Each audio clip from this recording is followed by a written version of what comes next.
Good afternoon. আশা করি সবাই ভালো আছেন। আজ অনেক দিন পর হঠাৎ মন চাইলো যে না একটু ড্রোনটাকে ফ্লাই করি,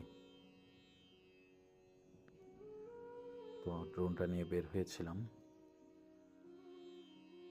উইন্ড কন্ডিশন খুব একটা খারাপ ছিল না, মোটামুটি ভালোই ছিল। সো আমার ড্রোনটা ব্যাপারে একটু বলি। ড্রোনটা হলো DJI ফ্লিপ ফ্লাইমোর কম্বো যেটা আছে সেটা ইউজ করি। সো প্রথম একটা টপ শট নিচ্ছি নিচ থেকে উপর পর্যন্ত।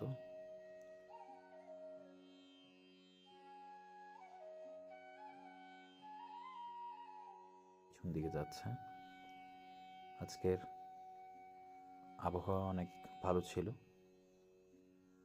আর কালার গ্রেডিং যেটা সেটা করেছি হলো ক্যাপকাট দিয়ে। আর ফুটেজগুলো নিয়েছিলাম D-Log M যেটা আছে সেটাতে। বৃষ্টির দিন হলে বা একটু ভোরবেলা হলে প্রকৃতিটা আরও বেশি সুন্দর লাগে।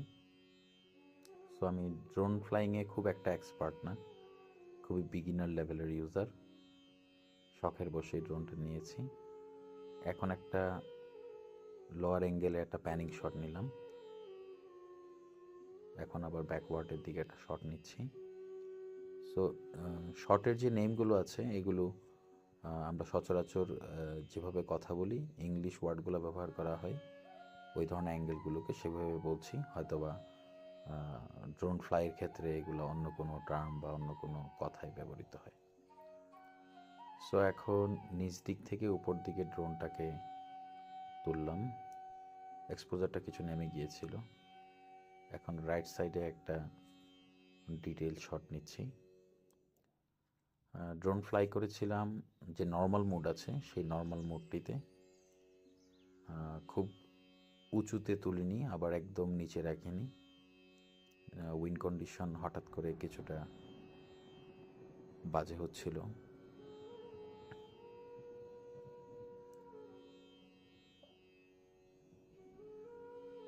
সো মোটামুটি ভালো শটই পেয়েছি, তবে সব কমন শটগুলোই নেওয়া হয়েছে।